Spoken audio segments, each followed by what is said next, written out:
This week, we open with the continuing story of renovations to Playhouse 22 on Dunham's Corner Road. Dolly Vasta explains. Hi! I'm so glad you could make it back. There is a lot of excitement going on here today, as you can probably see in the background. The little house here is going to be moved. Did you ever wonder where this little house came from? Well, at one time, it really was a one-room schoolhouse. In fact, there's a very funny story connected to this.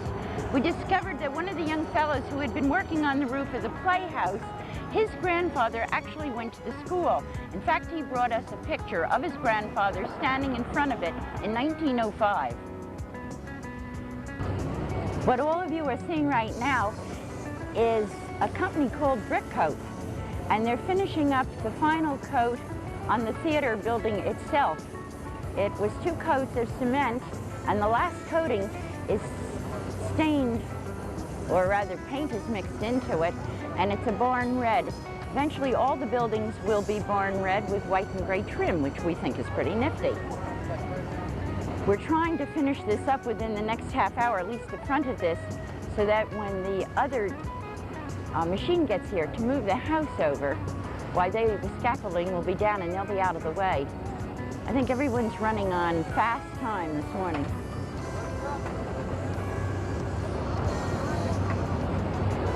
Over to the right there, where the 2 men are standing, is the foundation where the house is going to be moved over on. As you can see, we had a little rainstorm last night, and there's a little water there.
About 3 hours later, I am sitting in what was once the foundation of the old schoolhouse. If you want to pan around this way, Pete, you can see where the schoolhouse is being set on its new foundation. It's not quite in place, but it will be in about 3/4 of an hour. So listen, it's been great seeing you again. Listen, drop back in 2 weeks. We'll have so many more exciting things to show you. We're going to be working inside the building. Listen, you'll have to forgive the sound. It's all this noise in the background. Don't forget, I'll see you in 2 weeks. And listen, we can always use money. Please send it.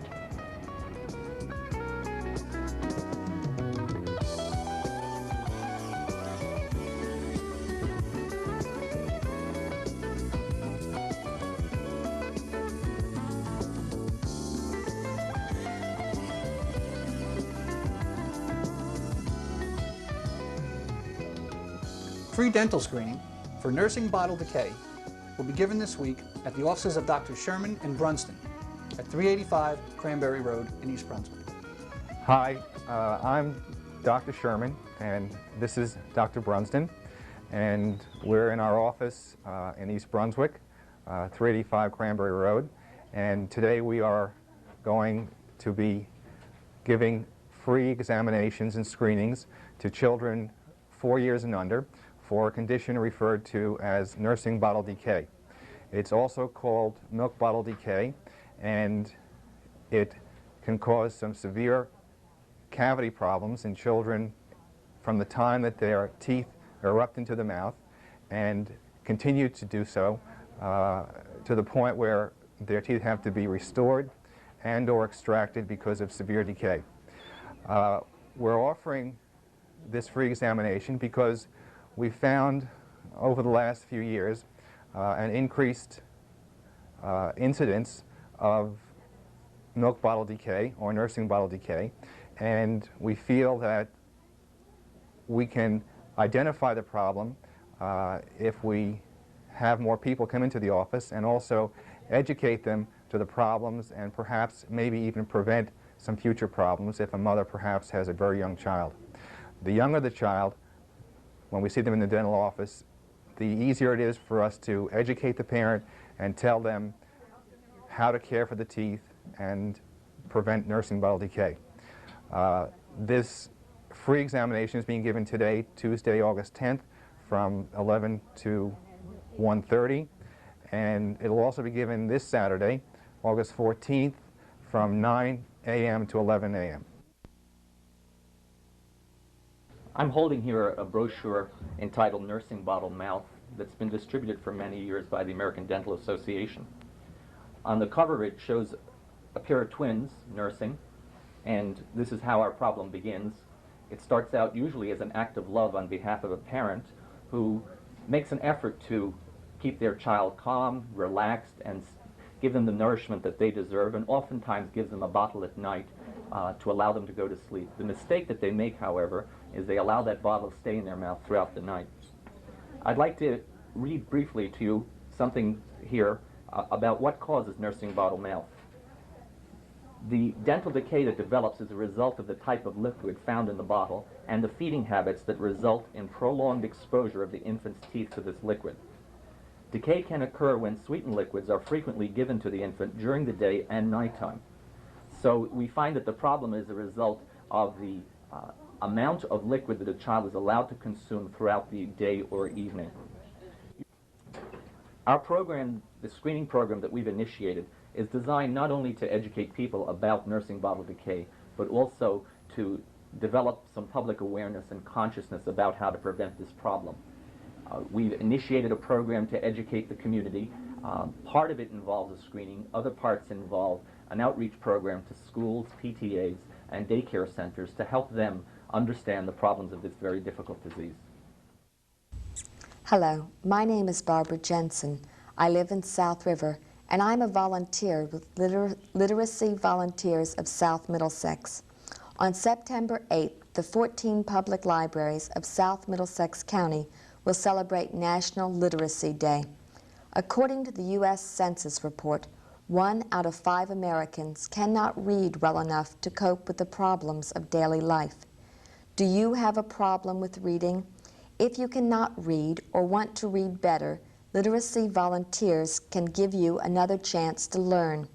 We offer free one-to-one tutoring to anyone over the age of 16 and reading below the 5th grade level. Tutoring is private and confidential and can take place at any of the 14 libraries in South Middlesex County.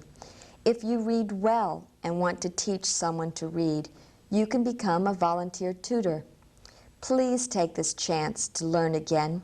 If you want to learn to read or if you want to volunteer to tutor, please give us a call at 679-5622 or call your local public library. Thank you. Good evening and welcome once again to Consumer Aware. I'm Mary Tenaccio and I'm here this evening to give you some more helpful hints. Tonight I would like to take 2 minutes of your time to talk about chain letters. Have you ever been asked to participate in a chain letter that will earn you lots of money? Well, please don't. They are illegal and they do not work. Anyone who participates in chain letters for money or prizes is in violation of the Mail Fraud Act. Receiving money from a chain letter is mathematically impossible. Example, a letter may require you send money to 6 people, each of whom in turn must mail 6 to 6 more people, and so on. The scheme actually requires more participants than there are people in the United States. This information comes to our office from our U.S. Postal Service. So please remember, when you receive that chain letter in the mail and it looks so tempting and it looks like a fast way to make money, keep in mind what I have told you this evening. They do not work, and most important, they are illegal. Thanks so much for tuning in tonight to Consumer Aware, and hope to see you again next week with some more helpful hints.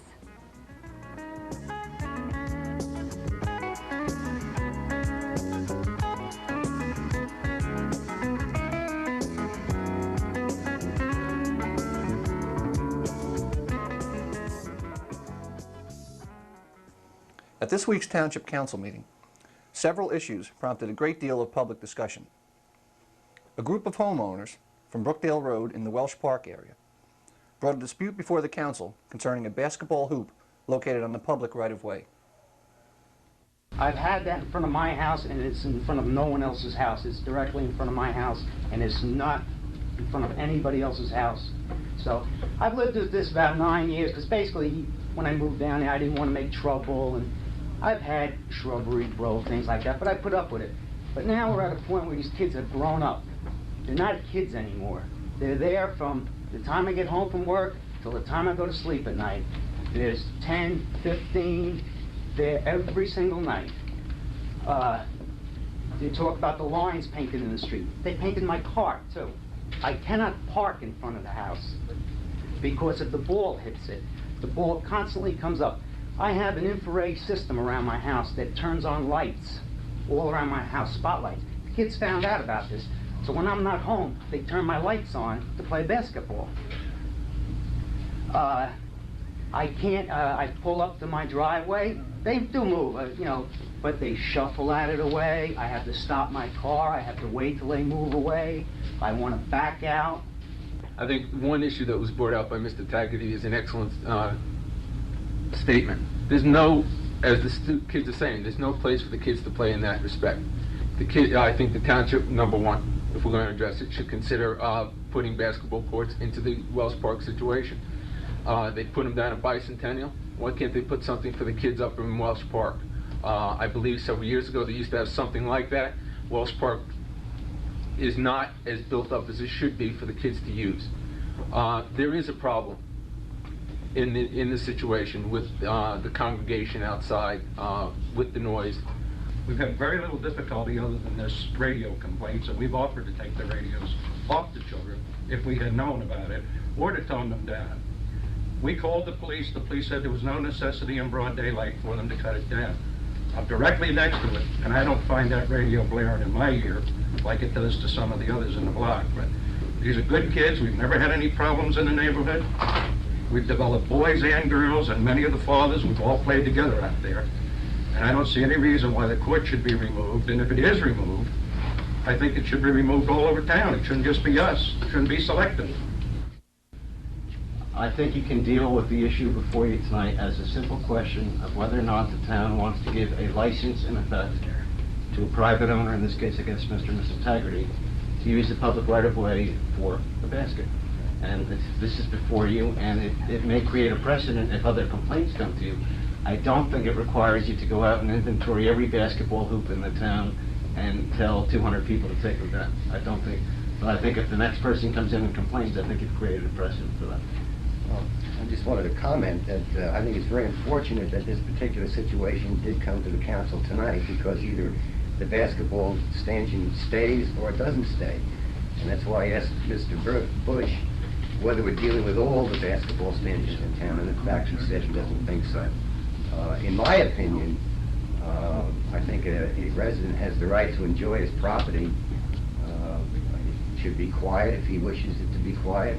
He shouldn't have to subject himself to the recreational efforts of children playing in the street. I know I put a basketball stanchion in the backyard so my kids could play in the backyard. I would have to say that I certainly wouldn't support leaving this stanchion in the public right-of-way. I agree that we ought to look into putting a basketball court into Welsh Park. When we put basketball courts in the parks, they're usually full-size regulation courts. It seems to me that we might look at an interim solution that wouldn't be as expensive as a full-size court until the land swap is completed and we can put in a full-size court. If it was adequate to have a stanchion on a right-of-way, I can't believe that we couldn't put in some blacktop and a post with a pole on it for relatively little amount of money until we then can complete the plans for Welsh Park.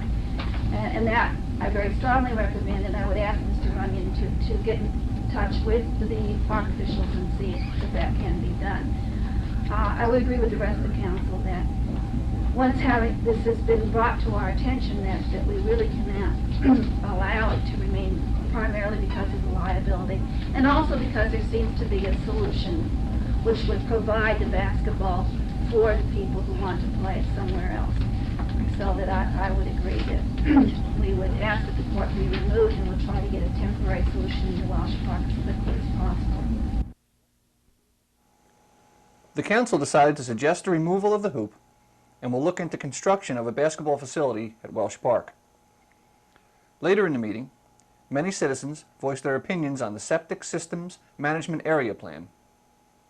I think that I and many people that have worked also with the citizens on the group have worked in generally good faith, taking part positively in discussions, visiting people in the neighborhood and talking to people and so on. However, just recently I have not been able to come to grips with something that Mrs. Weber said at the last two meetings where the SSMA had come up on the agenda.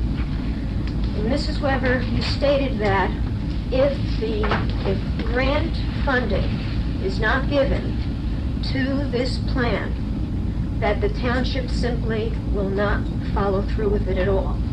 And in my mind, thinking that we have been trying to help the residents of the area and doing what we felt was good, and we have been told that there were problems in the area, and this was a plan that could generally meet those problems and at the same time hopefully not run into great costs for residents. In my mind, maybe you could help me straighten it out. I can't understand. If that is in fact the truth, why then is the council saying that if we don't get federal funds, forget it all you people in that area, we're not going to help you? Now, some gentleman here previously brought up questions about taxes. And I think that there's a lot of hidden taxes. Yes, the municipal tax rate may be stabilized, but our water bills have gone up, and that has to do with some of the bonding. And what about our transportation communications utility, which you talked about? Some of the residents of the township have to pay for that too. That's what I call hidden taxes. And this program might be talked of as hidden taxes too, because it's going to cost the residents money that right now it's not costing them. You stated that you were in favor of the recommendation from the septic system management area because you felt it would solve a problem at a reasonable cost. However, that reasonable cost totally depends on the federal grant. That is the cost on which that grant is the underpinning for all the computations, for all the figures that are calculated in this study. And that does seem to be very fair to me. I agree with you that this is a reasonable solution at a fair cost. But that fair cost only exists if we get the federal grant. Then we would have to take another look at it because I'm not so sure what the cost would be. I fear the pollution of the Farrington Sands. I have for many years been very concerned about that pollution. As the Riva Avenue section develops, and it will continue to develop under the master plan, more and more septic tanks will go in. A lot of the septic systems that are in there now are old systems and will have to be replaced in time. If they're not replaced, the sewage is going to affect the drinking water of many communities.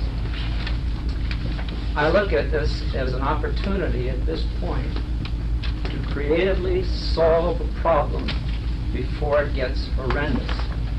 If you had 300 people down here, or we had 300 people coming to the sewage authority complaining that their septic tanks were smelling, or their neighbor's septic tank was flowing into their yards and their children couldn't play in their backyards, I think then this township could be, in the sewage authority and the township council and the mayor and elected officials could be held absolutely responsible for not taking action in due time. We have interviewed approximately 475 families about this thing, and we expect to interview another 475 families. Now, in every case, they oppose anyone coming onto their property. While they've had some problems in the past, they've corrected them. And they feel that there's an isolated problem somewhere and they shouldn't be involved. Now, if you've read any of the technical literature that Mr. Gold and Mr. Gerber presented, it seems that there's two areas, Area 1 and Area 3, which is the severest. And the problem there is the high subsurface water. Naturally, when the effluent from septic tanks mix in with the subsurface water, it's going to run into streams, and you're going to get a contamination reading. Also, as this gentleman said, all these studies have been oriented to the Riva Avenue section. We found people in other sections never heard of this thing, never were aware that they were going to be inspected and so forth and so on.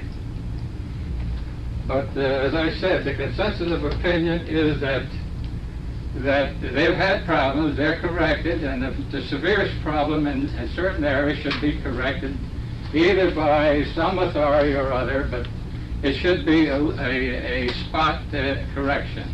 Now therefore be it resolved that the Council of the Township of East Brunswick, Middlesex County, New Jersey, generally endorses the program of septic system management in concept as outlined in a report entitled A Septic System Management Area Facilities Plan Summary, as transmitted to the Council by Clifford Gold, P.E., a copy of which is on file with the municipal clerk. Be it further resolved that the administration, in consultation with the Sewage Authority, is hereby authorized to prepare for council consideration the ordinances, resolutions, agreements, and other materials and actions necessary for the implementation of the recommendation to the mayor and council found on pages 4 and 5 of the above referenced report. Be it further resolved that copies of this resolution shall be forwarded to the DEP, the Middlesex County Planning Board, the East Brunswick Sewerage Authority, members of the SSMA Planning Commission and the Citizens Advisory Committee, the Middlesex County Health Department, the East Brunswick Planning Board, and the East Brunswick Environmental Commission. You've heard the resolution. What is your pleasure? Move its adoption.